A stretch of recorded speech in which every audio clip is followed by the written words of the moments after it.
Bon bah Patrick, maintenant on va attaquer sur un essai que tu as fait un peu plus que moi, mais grâce à toi j'ai pu la conduire ce matin sur une soixantaine de kilomètres. On va parler des nouvelles Opel Astra.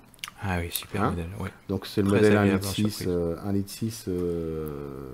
6 CDTI, c'est ça? CDTI en Ouais. 110 chevaux, oui. En 110 chevaux, ouais. Ouais. Ouais, le moteur, j'ai trouvé qu'il avait du punch, moi. Bon, enfin, cette voiture, ils sont partis d'une page blanche, en fait, hein, par rapport à l'ancienne Astra.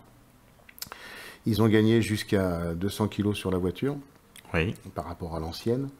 Donc, un même concept que tout le monde, hein, matériaux légers, mais acier à ultra haute résistance, hein, qui permet d'affiner les tôles pour les chocs et tout ça. Ils sont passés à la connectivité, comme tout le monde. Alors, le fameux éclairage Matrix Intellilux LED, donc tu nous diras ton ressenti puisque tu as roulé de nuit pas mal.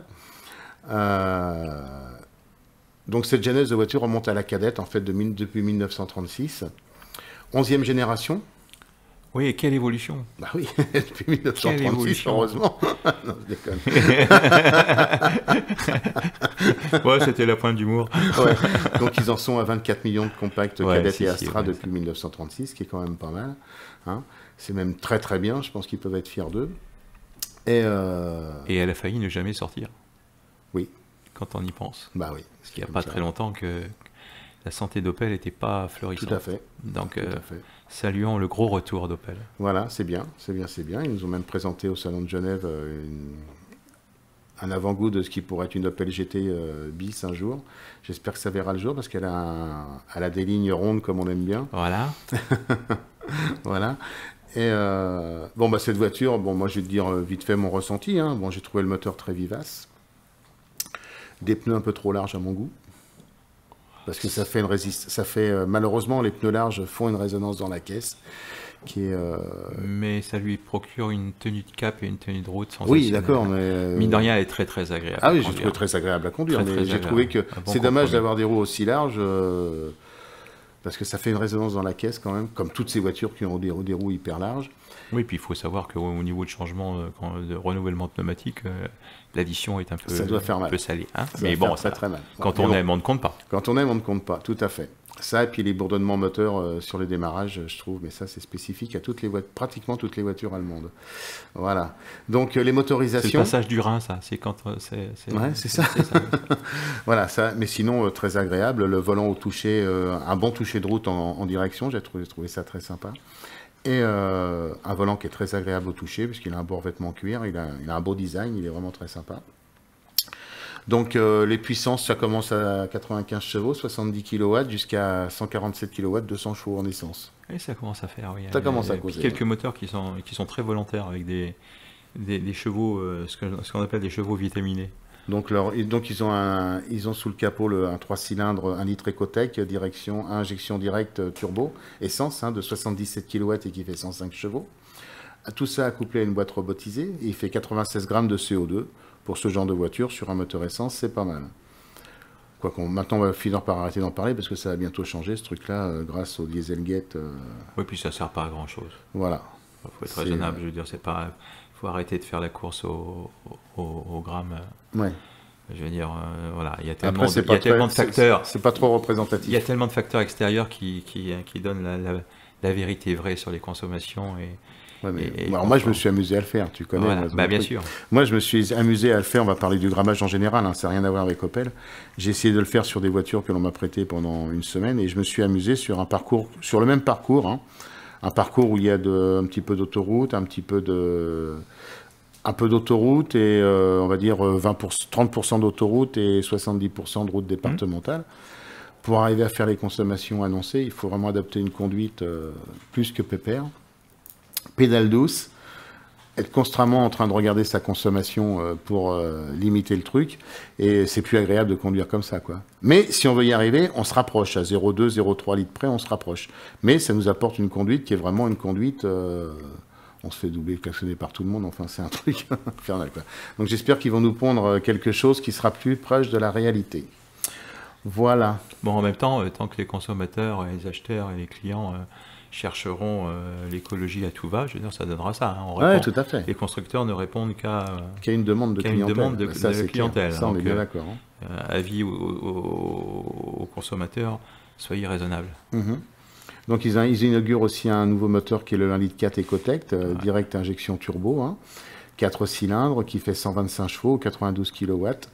Il propose aussi à 1,4 litre une puissance de 110 kW, 150 chevaux. Et avec 4,9 litres au 114 grammes de CO2. Et je cherche, et voilà, et donc le 1,6 litre Ecotec, diesel injection, direct injection turbo, qui fait 147 kW et 200 chevaux. Voilà. Donc ça, c'est pour les moteurs essence. Nous, on a essayé le 1,6 litre CDTI. 110 chevaux. 110 chevaux qui poussent 320 Nm. Tout à fait. Et des vrais, je veux dire, qui sont là dès le départ. Ah oui, c'est vraiment très agréable. J'ai trouvé le moteur très véloce. Très agréable à conduire. Très véloce. Et je comprends même pas que Opel n'arrive pas à vendre plus d'Opel Astra. Puisque c'est une voiture qui est digne des meilleurs compacts actuels. Oui, elle est très bien. Elle est super jolie. Super dessiné, acéré, vraiment avec un coup de crayon stylistique qui est très qualitatif. Et elle a des qualités routières énormes. Oui, pour finir mon article, après, on va reprendre une autre route en rentrant, là où je pourrais la tester autre part que sur l'autoroute. Absolument, oui. Voilà. Mais bon, on sent déjà que de toute façon, le toucher de route, pour moi, c'est très important. Ouais. Et dès les premiers tours de guidon, moi je sais si la voiture va tenir la route. Et en plus, elle a une excellente boîte vitesse, bien étagée, et puis d'une douceur précise, douce, très agréable. Ça passe tout seul en fait. Très agréable. On a l'impression qu'elle est assistée tellement c'est doux.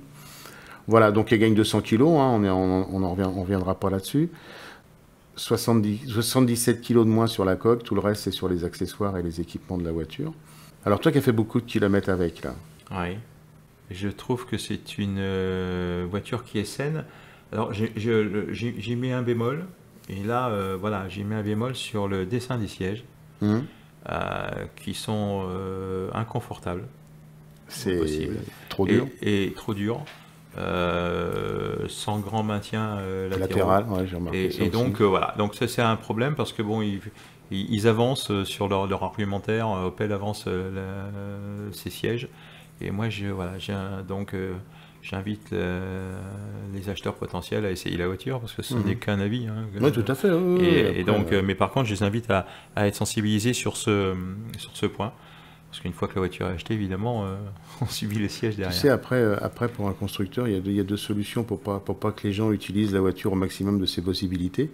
C'est soit tu enlèves le maintien de siège, ou soit comme certains vendeurs de monstres, tu limites l'endurance de freinage, quoi. Oui, c'est un peu ça. Oui. Voilà. Et donc là, c'est parce qu'une voiture qui te maintient bien et qui tient la route, tu vas rouler de plus en plus vite, en fait.